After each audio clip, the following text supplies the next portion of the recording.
नमस्कार दोस्तों, आप देखें निष्पक्ष दस्तक। मैं हूं राजू यादव। उत्तर प्रदेश की राजनीति में आज हम आपको एक ऐसे नेता से मिलाते हैं जिनकी पहचान उत्तर प्रदेश में ब्राह्मण नेता के रूप में आज भी बरकरार है। कभी सोशल इंजीनियरिंग का ब्रांड रही ये शख्सियत की लोकप्रियता का आलम यह है। हरदोई से लेकर उन्नाव से लेकर लखनऊ सहित तक उत्तर प्रदेश का कोई भी सामान्य व्यक्ति पूरे अधिकार के साथ इस शख्सियत के आवास पर अपनी समस्याएं लेकर पहुंच जाता है। हम बात कर रहे हैं उत्तर प्रदेश की राजनीति में ब्रजेश पाठक की, जो किसी पहचान का मोहताज नहीं है। उत्तर प्रदेश की सियासत में बड़ा ब्राह्मण चेहरा माने जाने वाले ब्रजेश पाठक भाजपा में कद्दावर नेता के साथ ही सूबे के बड़े ब्राह्मण चेहरा माने जाते हैं। यूपी की राजनीति में जब नेतृत्व, जातीय संतुलन और जन सरोकार एक साथ चर्चा में आए तो एक नाम प्रमुखता से सामने आता है, वो है ब्रजेश पाठक। एक छात्र नेता से उप मुख्यमंत्री तक का उनका सफर न सिर्फ प्रेरणादायक है बल्कि भारतीय राजनीति में सादगी और व्यवहारिक चतुराई के दुर्लभ मेल का प्रतीक भी है। सादगी और संस्कारों की जमीन से निकला नेता है ब्रजेश पाठक। 25 जून 1964 को सुरेश पाठक के घर हरदोई जनपद में जन्मे ब्रजेश पाठक का जीवन दर्शन सादा जीवन, उच्च विचार को समर्पित प्रतीत होता है। ब्रजेश पाठक नाम के व्यक्ति का व्यक्तित्व संघर्षशील, तेजस्वी, स्वाभिमानी, माता पिता और गुरु के भक्त होते हैं। ब्रजेश पाठक का जीवन शुद्ध शाकाहारी, नियमित योगाभ्यास, नशा मुक्त जीवन, ये सब उनके व्यक्तित्व को संतुलन देते हैं। फरियादियों की समस्याओं को व्यक्तिगत जिम्मेदारी समझना और बड़ों का आशीर्वाद एक व्यक्ति के रूप में लेना उन्हें राजनेताओं के उस नई पीढ़ी में खड़ा करता है जो संवेदनशीलता और शुचिता के साथ शासन चलाना चाहते हैं। ऐसे हैं अपने ब्रजेश पाठक। छात्र राजनीति से जन नेता बनने की यात्रा ब्रजेश पाठक की बहुत सरल नहीं रही। ब्रजेश पाठक ने कानून की पढ़ाई की है, लेकिन उन्होंने अपने राजनीतिक जीवन की शुरुआत अपने छात्र जीवन से की है। 1989 में लखनऊ विश्वविद्यालय छात्र संघ के उपाध्यक्ष चुने गए और फिर 1990 में अध्यक्ष बनने के बाद ब्रजेश पाठक ने पीछे मुड़कर नहीं देखा। ब्रजेश पाठक ने राजनीति के जनपथ की ओर पहला कदम बढ़ा दिया था विश्वविद्यालय के समय से। 2004 में बसपा से उन्नाव लोकसभा सीट जीतकर संसद पहुंचे और राज्यसभा में पार्टी के उपनेता भी बने। ये एक ऐसा दौर था जब उन्हें ब्राह्मण चेहरा मानकर पार्टी ने प्रमुख भूमिका दी थी। हालांकि 2014 में जब मोदी लहर आई उन्हें हार का सामना करना पड़ा। फिर पाठक ने करवट बदली। यही वो मोड़ था जब उन्होंने राजनीतिक दृष्टिकोण में बदलाव किया और 2016 में भाजपा का दामन थामा। ये कदम उनके राजनीतिक कौशल और समय की नब्ज की पकड़ने की क्षमता को भी दर्शाता है। भाजपा में ब्राह्मण चेहरा की पूर्ति का या आगे की संभावना बनी हुई। ब्रजेश पाठक भाजपा की उस रणनीति का अहम हिस्सा हैं जिसमें ब्राह्मण ठाकुर समीकरण को संतुलन रखने की आवश्यकता है। केशव प्रसाद मौर्य के साथ उन्हें उप मुख्यमंत्री बनाना योगी सरकार की जातीय गणित और राजनीतिक संकेतों की समझदारी को दर्शाता है। ब्रजेश पाठक 2017 में पहली बार लखनऊ मध्य विधानसभा से विधानसभा पहुंचे, निर्वाचित हुए और विधानसभा पहुंचे। इसके बाद योगी ने उनके कद को देखते हुए उन्हें अहम मंत्रालय की जिम्मेदारियों से नवाजा था। योगी भी दिव्य दृष्टि के हैं, चीज़ को परखते हैं और समझते हैं। 2022 में लखनऊ कैंट की सीट से भारी मतों से जीतकर ब्रजेश पाठक फिर विधानसभा पहुंचे और योगी आदित्यनाथ ने उन्हें दिनेश शर्मा को हटाते हुए उप मुख्यमंत्री पद की शपथ दिलाई। इसका ये बात का प्रमाण है कि संगठन भरोसेमंद चेहरा बन चुके हैं ब्रजेश पाठक, बल्कि जनता के बीच भी उनकी स्वीकार्यता बढ़ गई है। कोरोना काल में एक सजग मंत्री के रूप में ब्रजेश पाठक ने अपनी एक अलग ही पहचान बनाई। ब्रजेश पाठक की छवि कोविड महामारी के दौरान और भी मजबूत हो गई। कोविड-19 के दौरान उनकी लोकप्रियता बढ़ी और योगी के निशाने पर भी रहे, लेकिन ब्रजेश पाठक डटे रहे। संकट के समय में अस्पतालों की स्थिति पर सवाल उठाते हुए जो सार्वजनिक पत्र उन्होंने अधिकारियों को भेजे, उसने दिखाया कि वह पार्टी लाइन से ऊपर जाकर जनहित को प्राथमिकता देने वाले नेता हैं।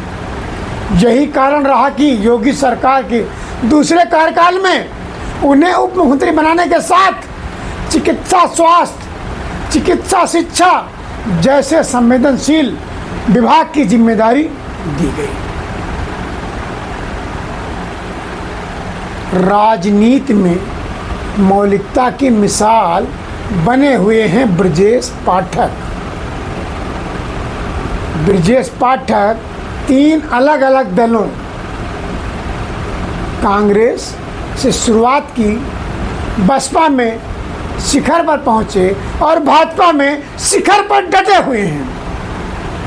लेकिन उनकी पहचान आज भी कभी अवसरवादी नहीं रही। इसके विपरीत वह उन बिरले राजनेताओं में हैं जिनका व्यवहार, भाषा और दृष्टिकोण हर समय मर्यादित और संतुलित रहा है।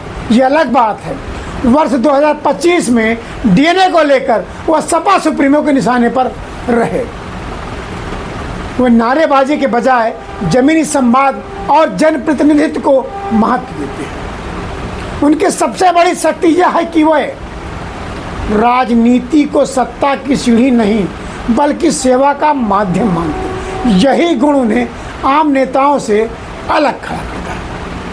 जब डीएनए के मुद्दे पर रख ले तो घिरते नजर रख ले ब्रजेश पाठक, तब उन्होंने चुप्पी साध ली। एक गलती भी राजनीति में भारी पड़ सकती है।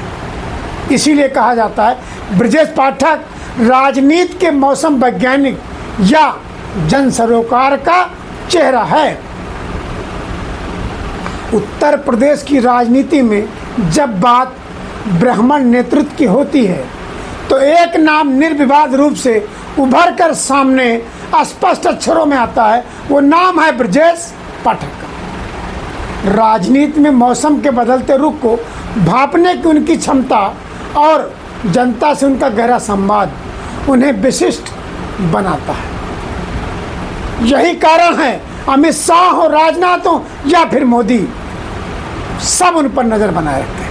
मगर क्या उनकी सफलता महज सही समय पर दल बदल लेने की रणनीति है या एक ऐसे नेता की परिपक्व यात्रा है जो जनता के दिल तक पहुंचना जानता है? छात्र राजनीति से सत्ता के शीर्ष तक कैसे पहुंचे ब्रजेश पाठक? ब्रजेश पाठक का राजनीतिक करियर पारंपरिक संघ प्रशिक्षित नेताओं जैसा नहीं रहा। ब्रजेश पाठक ने राजनीति की शुरुआत छात्र जीवन में कांग्रेस से की। वह लखनऊ विश्वविद्यालय से छात्र राजनीति में सक्रिय हुई और 2004 में बसपा के टिकट पर उन्नाव से लोकसभा पहुंचना उनके करियर की पहली बड़ी छलांग थी। छात्र राजनीति से सीधे लोकसभा, मायावती ने उन्हें राज्यसभा में भेजा, पार्टी का मुख्य सचेतक भी बनाया और उन्हें एक उभरते ब्राह्मण चेहरे के रूप में आगे किया। लेकिन 2014 की मोदी लहर ऐसी सुनामी आई कि वो उन्नाव से लोकसभा चुनाव हार गए और यहीं से उनके राजनीतिक रुख में निर्णायक बदलाव आया। क्या बदलाव आया ये जानिए। हवा का रुख पहचानने वाले रणनीतिकार हैं ब्रजेश पाठक। 2017 से पहले भाजपा में प्रवेश और फिर उसी साल लखनऊ मध्य से जीत दर्ज कर लेना ये बताता है कि ब्रजेश पाठक केवल सियासी मौके की तलाश में नहीं रहते बल्कि वह ज़मीनी हकीकत को भांपते भी हैं। तत्कालीन रविदास मल्होत्रा बड़ा कद था, मध्य से कांग्रेस से समझौता था, लेकिन कांग्रेस के प्रत्याशी को ब्रजेश पाठक ने बैठने नहीं दिया। उसका हर्जा खर्चा पर्चा और चर्चा ब्रजेश पाठक ने अपने पर किया और वही कारण रहा कि जीत का सेहरा ब्रजेश पाठक के सिर बंधा और रविदास मल्होत्रा को हार का सामना करना। ये दर्शाता है कि भाजपा नेतृत्व भी इसीलिए उनके महत्व को समझता है। यहाँ ये सवाल उठता है, क्या ब्रजेश पाठक एक अवसरवादी नेता हैं या वह सही समय पर सही निर्णय लेने वाले यथार्थवादी राजनेता हैं? खैर, ब्रजेश पाठक की किस्मत उनका बड़ा साथ देती है। जनता से निकट जुड़ाव लोकप्रियता की कुंजी मानते हैं ब्रजेश पाठक। भाजपा के अंदर ब्रजेश पाठक की स्थिति विशिष्ट है। वे पार्टी की पारंपरिक विचारधारा से नहीं आते हैं, फिर भी उप मुख्यमंत्री पद तक पहुंचे हैं। इसके पीछे कारण है उनकी जन समर्थन आधारित लोकप्रियता। उनके आवास पर रोज सैकड़ों लोग अपनी समस्याएं लेकर पहुंचते हैं। कोरोना महामारी के दौरान उनकी सक्रियता और स्वास्थ्य सेवाओं पर दबाव बनाने वाले सार्वजनिक पत्रों के ने जनता के बीच उनकी छवि को और मजबूत कर दिया था। ऐसे हैं अपने ब्रजेश पाठक। ब्रजेश पाठक की पत्नी भी उनका बराबर साथ देती है। पत्नी नम्रता पाठक भी राजनीतिक रूप से सक्रिय रहती और अपने घर पर आने वाले नागरिकों से मिलती है। नम्रता पाठक महिला आयोग में भी रह चुकी है, उन्हें राजनीतिक समझ है। ये दंपत्ति सामाजिक सेवा के द्वंद्व को व्यक्तिगत जीवन में जीता दिखाता है। भाजपा में कल्याण सिंह के बाद नया चेहरा जो उभरा है, सर्वमान्य रूप से आज वो ब्रजेश पाठक है। उत्तर प्रदेश की भाजपा राजनीति में कल्याण सिंह की लोकप्रियता को लंबे समय तक याद किया जाता रहा है। योगी आदित्यनाथ ने एक नया अध्याय लिखा, लेकिन जब योगी का कद राष्ट्रीय हो चला है तो प्रदेश भाजपा को नया लोकल नेतृत्व चाहिए और ब्रजेश पाठक को कई लोग उसी की संभावना मानते हैं और संभावना के रूप में देख भी रहे हैं। सवाल है, क्या वो योगी के बाद भाजपा का ब्राह्मण चेहरा बन सकते हैं? आप इस पे खुद चर्चा करिए। अब मैं बताऊं उनका परिवार कैसा, जन्म कैसा। ब्रजेश पाठक का जन्म 25 जून 1964 में हरदोई जिले के मल्लावा कस्बे के मोहल्ले गंगाराम में हुआ था। उनके पिता का नाम सुरेश पाठक है, माता का नाम कमला पाठक है। ब्रजेश पाठक अपने पिता के 7 संतानों में से 5वें नंबर पर हैं। इस 5वें नंबर के संतान क्या पंचम तक पर बैठेगा, ये वक्त तय करेगा। उनके एक बड़े भाई राजेश पाठक मल्लावा में रहते और दूसरे भाई दिनेश पाठक लखीमपुर में विद्यालय चलाते हैं। ब्रजेश पाठक की शिक्षा लखनऊ विश्वविद्यालय से B.Com, MA और LLB की है। छात्र जीवन से ही उन्होंने अपने राजनीतिक करियर की शुरुआत कर दी थी। लाल के पांव पालने में समझ जाता है कि कहां तक उड़ान भरने वाला है। ब्रजेश पाठक की शादी 8 मार्च 1995 को हुई थी। उनकी पत्नी का नाम नम्रता पाठक है। उनकी 2 बेटियां हैं जिनका नाम दीपिका व संभावी है। वहीं उनका एक बेटा भी है जिसका नाम कार्तिक पाठक है। उनका परिवार लखनऊ महानगर में ही रहता है। राजनीतिक सफर की शुरुआत आसान नहीं होती। बड़ी ठोकरें और बहुत कुछ झेल कर परिपक्व होता है। ब्रजेश पाठक ने अपने राजनीति की शुरुआत छात्र नेता के रूप में की और लखनऊ विश्वविद्यालय से 1989 में उपाध्यक्ष चुने गए। इसके बाद 1990 में ब्रजेश पाठक छात्र संघ के अध्यक्ष भी चुने गए। यूं ही नहीं, ब्रजेश पाठक का नाम यूपी में बोलता है। हर आदमी उन्हें मानता है और जानता है। उनकी कार्य पद्धति से भी लोग परिचित हैं। कांग्रेस की सदस्यता ग्रहण की। राजनीति में कदम रखते हुए ब्रजेश पाठक ने सबसे पहले कांग्रेस की सदस्यता ग्रहण की। 2002 में कांग्रेस के टिकट पर उन्होंने मल्लावा सीट से चुनाव लड़ा, लेकिन उन्हें जीत हासिल नहीं हुई। ऐसे नहीं पके ब्रजेश पाठक, कई दौर गुजरे हैं। सांसद बने ब्रजेश पाठक 2004 में। ब्रजेश पाठक उन्नाव से बसपा के सांसद चुने गए। इसके बाद बसपा ने ब्रजेश पाठक को 2009 में राज्यसभा भेजा।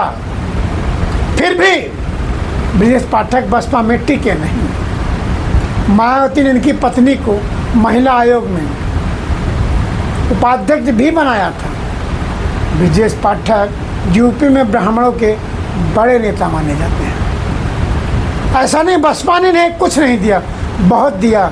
सांसद बनाया, राज्यसभा भेजा, शुभ सचेतक बनाया, पत्नी को महिला आयोग में उपाध्यक्ष बनाया। भाजपा में फिर भी शामिल हुए। ब्रजेश पाठक साल 2014 में बसपा के टिकट पर उन्नाव से लोकसभा का चुनाव लड़े, लेकिन इस बार उनको हार का सामना करना पड़ा था। इसके बाद 2022 अगस्त 2016 को ब्रजेश पाठक भाजपा में शामिल हुए।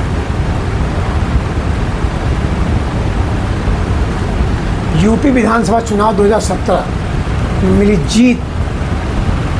ब्रजेश पाठक ने साल 2017 में लखनऊ मध्य सीट से उत्तर प्रदेश विधानसभा चुनाव में भाजपा से चुनाव लड़ा और सपा के नेता रविदास को हराया।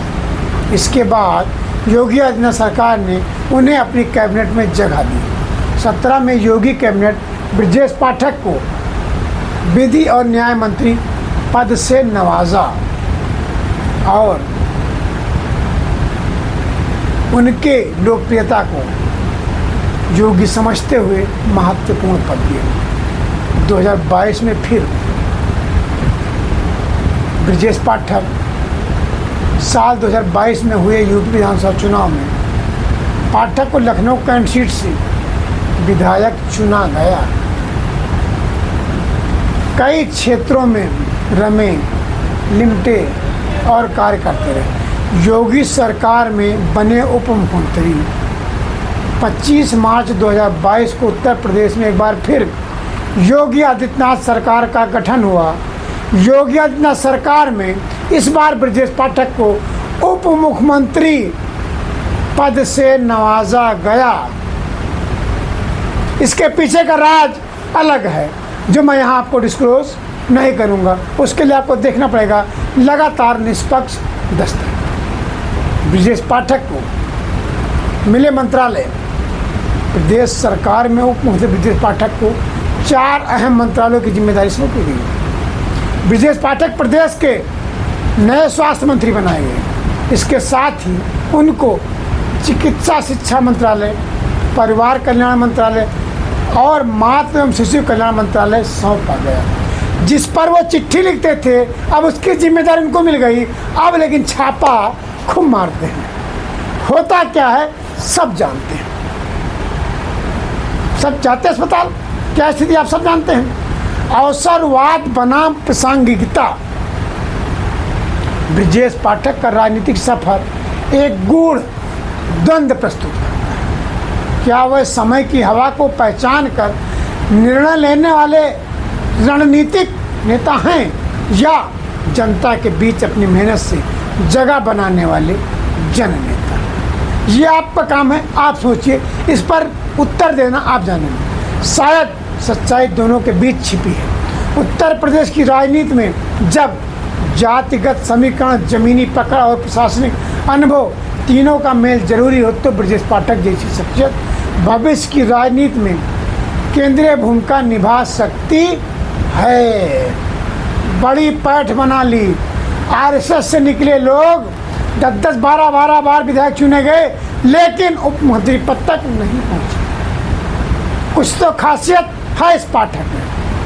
क्या भविष्य की राजनीति ब्रजेश पाठक जैसे चेहरों की तलाश कर रही है? सोचना पड़ेगा आपको, उत्तर प्रदेश को सोचना पड़ेगा।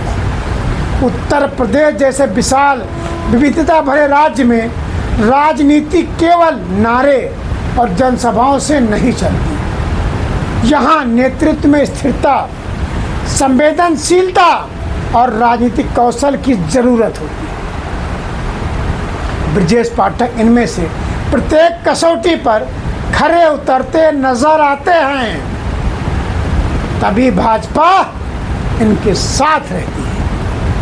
उनके पास प्रशासनिक अनुभव है, दलगत संतुलन है और जनता से संवाद की क्षमता भी है। अब ये भविष्य तय करेगा ब्रजेश पाठक केवल उप मुख्यमंत्री बनकर रहेंगे या फिर उत्तर प्रदेश की राजनीति का वो चेहरा बनेंगे जिसकी मिसाल दी जाएगी। यदि उन्होंने खुद को भीड़ से अलग साबित किया तो वह न केवल अविस्मरणीय होंगे बल्कि आदर्श भी बन सकते हैं। लेकिन कुछ भावुकता में, आवेश में आकर जो उनके मुख से कट शब्द निकल जाते हैं, इनके लिए हानिकारक और घातक भी हो सकते हैं। ब्रजेश पाठक को फिलहाल उत्तर प्रदेश का उगता सूरज कहा जाने लगा है। कौन कह रहा, आप समझें, पर क्या सूरज लंबे समय तक चमकेगा, ये आने वाला समय बताएगा। किस करवट ऊँट बैठेगा, ये वक्त बताएगा। इस समय को भांपने के लिए आपको लगातार बने रहना होगा निष्पक्ष दस्तक के साथ। मैंने बीच में कहा था ब्रजेश पाठक की छवि अलग है, मौसम वैज्ञानिक राजनीति की। 22 के चुनाव से पहले भी कुछ ऐसी घटना होने वाली थी, लेकिन घटना होते होते बच गई। अगर घटना हो जाती तो शायद पाठक जी आज जिस पद पर हैं सुशोभित ना होते। इसीलिए मैंने कहा था ब्रजेश पाठक की किस्मत बहुत उनका साथ देती। मैंने आज उत्तर प्रदेश उप मुख्यमंत्री ब्रजेश पाठक के सफ़र के बारे में आपको अवगत कराया।